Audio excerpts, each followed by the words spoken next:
সেনাবাহিনীর লোকজন শুনলাম বাধা দিচ্ছে, তারা আপনার এখানে এই ইয়েটা ভাঙার জন্য বুলডোজার ঢুকাতে যাচ্ছে, সেটা ঢুকাতে দিচ্ছে না। সেনাবাহিনীকে ডাকা হয়নি। সেনাবাহিনী ইন এইড টু সিভিল পাওয়ার মোতায়েন আছে। তার মানে সিভিল পাওয়ার যখন সেনাবাহিনীকে ডাকবে তখন সেনাবাহিনী আসবে। তো সেনাবাহিনীকে বাংলাদেশ সরকার আহ্বান জানায়নি, স্বরাষ্ট্র মন্ত্রণালয় আহ্বান জানায়নি, প্রফেসর ইউনূস আহ্বান জানায়নি। সেনাবাহিনী আসছে ওয়াকারের নির্দেশে। ওয়াকার দেখাতে চায় যে সে তার বোনের সম্পদ রক্ষা করার জন্য তার সেনাকে নিয়োগ করছেন। এইটা রাষ্ট্রদ্রোহিতা। কোনোভাবেই সেনাবাহিনীর আইনত কোনো অধিকার নাই ওইখানে আসার, যতক্ষণ পর্যন্ত না সেনাবাহিনীকে সরকার ডাকবে। সেনাবাহিনী মোতায়েন হয়েছে ইন এইড টু সিভিল পাওয়ার একটা আইনের অধীনে। আমরা আহ্বান জানাচ্ছি সেনাবাহিনীকে সরে যেতে হবে এখান থেকে। আর সেনাবাহিনী বুলডোজার আটকেছে। আমরা সেনাবাহিনীকে ওইখানে যারা সৈনিক আছেন, জুনিয়র অফিসার আছেন, সবাইকে আহ্বান জানাচ্ছি বুলডোজার ছেড়ে দিন। বুলডোজার আসুক বা না আসুক, আমরা 32 নাম্বার আজকে রাখবো না, এটা ভেঙে মাটির সাথে মিশিয়ে দেবো আমরা। এবং উপরে শুনলাম তারা হেলিকপ্টার পর্যন্ত তারা এখানে উপরে মহড়া দিচ্ছে। হেলিকপ্টার তো হাসিনা উড়িয়েছিল। হেলিকপ্টারে কি হাসিনাকে বাঁচাইতে পারছে? পারে নাই। হেলিকপ্টার আছে হাসিনাকে বাঁচাইতে পারে নাই, আজকেও 32 নাম্বার বাঁচাইতে পারবে না। আমরা 32 নম্বরের সর্বশেষ অবস্থাটা একটু জানার চেষ্টা করব। আসসালাম। জি সাজিদ, আপনাকে সবাই শুনছে। হ্যাঁ, আমার মনে হয় আমরা ভিডিওতে যেহেতু আপনি কানেক্ট হতে পারছেন না, আমরা একটু ফোনেই বলি। আপনি কি অবস্থা ওইখানকার সব শেষ পরিস্থিতিটা একটু বলেন।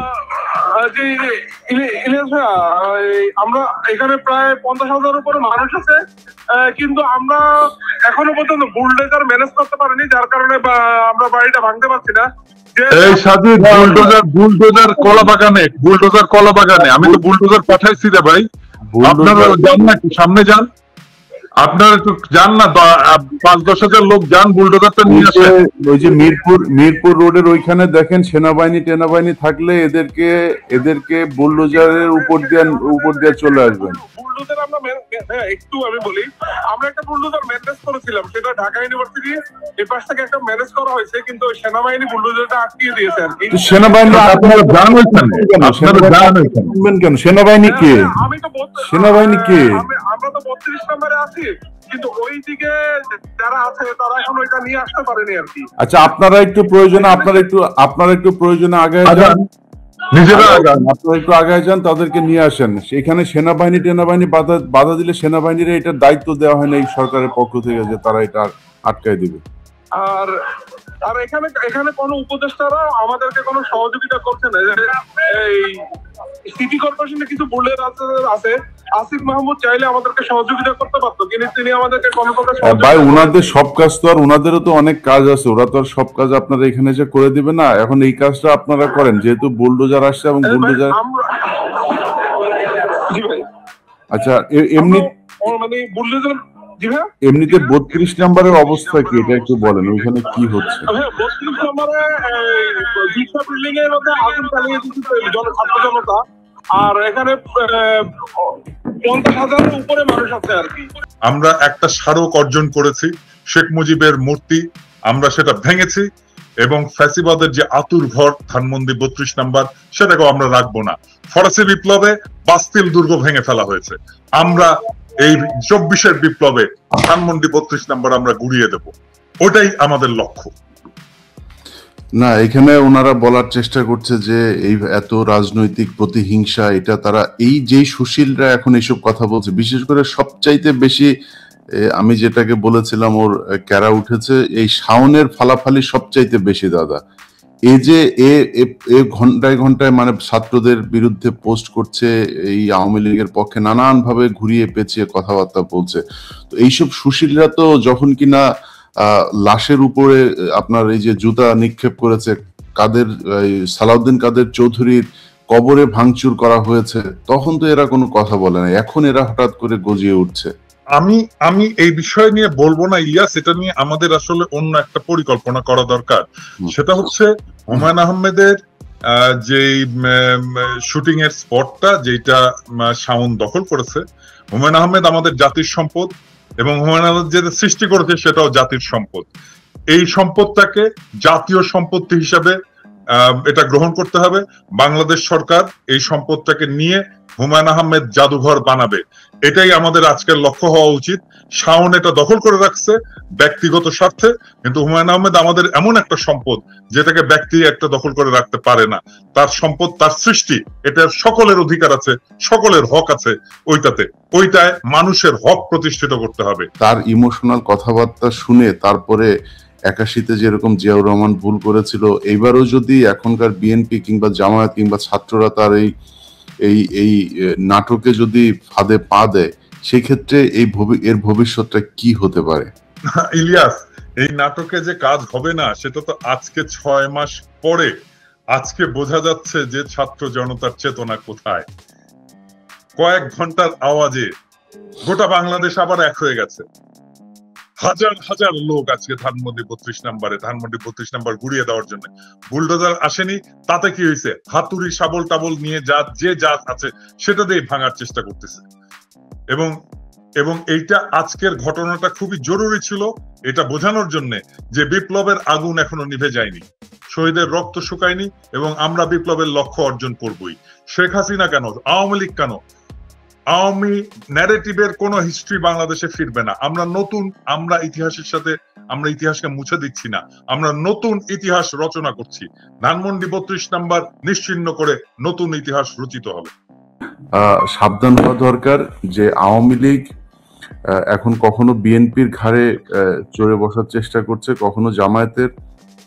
সবশেষ আজকে যে বক্তব্যটা তার দেওয়ার কথা যে ছাত্রদের উদ্দেশ্য করে, তো শেখ হাসিনা কি বলবে? সে একই কথা বলবে যে আমার সব হারিয়েছি, আমার বাড়ি ঘরও শেষ হয়ে গিয়েছে, আমাকে দেশ থেকে বের করে দেওয়া হয়েছে, আমি ছাত্রদের বাঁচাতে চেয়েছিলাম, ইউনূস সরকার হচ্ছে এখানে বিদেশি গোয়েন্দা সংস্থারা মিলে এগুলো করেছে।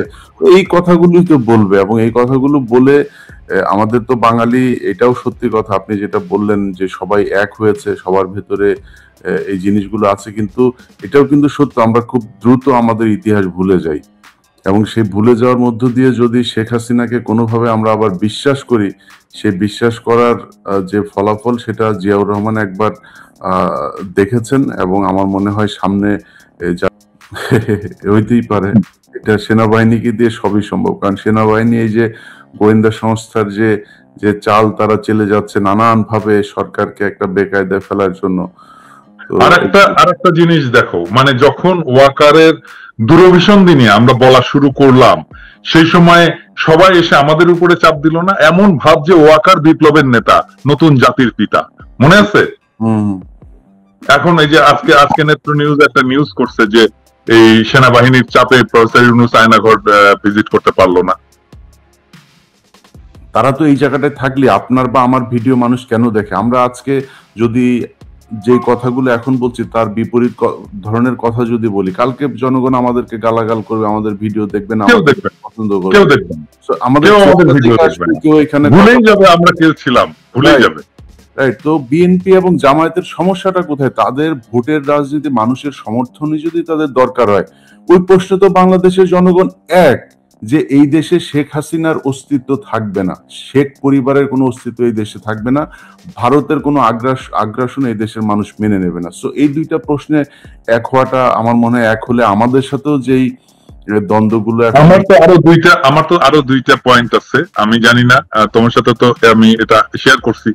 বাংলাদেশে একটা সাম্যের সমাজ চাই, বাংলাদেশে একটা ইনসাফের রাষ্ট্র চাই। আমার 4টা সিম্পল জিনিস, আই বিলিভ যে এটা তোমারও চাওয়া। না, এটা সবারই চাওয়া। এরকম অনেক কিছু আছে যেগুলো কমন চাওয়া সবারই, আপনি এটার মতো এরকম হাজারো বলতে পারবেন, কিন্তু আমার কথা হলো যে এই কমন যে চাওয়াগুলো, এই চাওয়াগুলো নিয়েও কেন 5 তারিখের পরে আমাকে বা আপনাকে বা আমাদেরকে যুদ্ধ করতে হচ্ছে? এই জায়গাগুলোতে আমার মনে হয় বিএনপি, আপনি যেটা বলেন, আজকে যদি এই বক্তব্য দিয়ে থাকে অবশ্যই তাদেরকে। তো আমাদের এ ব্যাপারে আমি একটা কথা বলি যে এই যে ধরো কিছুদিন আগে থেকে রাজনৈতিক দলগুলো ভারত প্রশ্নে, আওয়ামী লীগ প্রশ্নে যে একটা নরম অবস্থান নিয়েছিল, থ্যাঙ্কস টু ইউ, তোমার অ্যাক্টিভিজম এবং আমাদের সম্মিলিত অ্যাক্টিভিজমের ফলে রাজনৈতিক দলগুলো তাদের পজিশন চেঞ্জ করছে, এবং আজকে আমি সালাউদ্দিন সাহেবের, বিএনপি সালাউদ্দিন সাহেবের একটা স্টেটমেন্ট দেখলাম ফেস দ্য পিপুলে। এখানে উনি বলছেন যে আওয়ামী লীগকে রাজনীতি করতে দেওয়া যাবে না, নিষিদ্ধ করতে হবে। এটা সালাউদ্দিন সাহেব নিজে বলেছেন ফেস দ্য পিপুলে। দেখেছো তুমি এটা? আমি দেখিনি। আচ্ছা, এটা দেখো। দ্যাট মিনস বিএনপি আমাদের যেই অবস্থান, যেই ন্যারেটিভ, তার পথে আসছেন, সেই জায়গায় আসছেন, এবং আমরা তাদেরকে স্বাগত জানাই। এবং এভাবেই আসলে কাজটা চালাতে হবে। এবং এই যে আমরা অ্যাক্টিভিজমটা চালিয়ে যেতে পেরেছি আওয়ামী প্রশ্নে এবং ভারত প্রশ্নে, সেটার ফল দিচ্ছে রাজনৈতিক দলগুলো। আমাদের জনগণের, আমরা বলবো এটা তো আর আমি আর তুমি না, এটা জনগণ। আমরা তো জনগণের কথাই বলি, তাই না? জনগণ যেটা বলে সেটাকেই আমরা ট্রান্সফর্ম করে বলি। জনগণের আকাঙ্ক্ষার পাশে এসে বিএনপি দাঁড়াচ্ছে। আমি বিএনপিকে স্বাগত জানাই এবং সালাউদ্দিন সাহেবকে আমি ধন্যবাদ জানাই উনি যে স্টেটমেন্টটা দিয়েছেন। না, এই দেশে ধরেন মানে মানুষ তো নির্বাচনের ভোটের রাজনীতি তো করে। যদি ভোটের রাজনীতি হিসাব করা হয়, এই দেশে শতভাগ মানুষ এই প্রশ্নে সবাই এক। মানুষ, সাধারণ মানুষ হয়তো বিক্রি হয়ে গিয়েছে। আপনি যেটা বললেন যে আমরা হয়তো খুবই নগণ্য কয়েকজন মানুষ। আমরা আসলে কোনো দলেরও না, কোনো সুবিধাভোগীও না, আমাদের কোনো মূল্য নেই, আমাদের একটা কথা বললে রাখতেও চায় না। তারপরে আমরাই কিন্তু শেষ পর্যন্ত আমাদের ওই 5ই আগস্টের আগের যে বিপ্লবের যেই চেতনা, সেটাকে ধরে রেখেছিলাম। এমনকি ছাত্রদের ভেতরে অনেকে গা ভাসিয়ে দেওয়ার চেষ্টা করেছে। তো এই যে এই রাজনৈতিক দলগুলো যে আপনার এই প্রশ্নে তারা কিছুটা শিথিল হলো,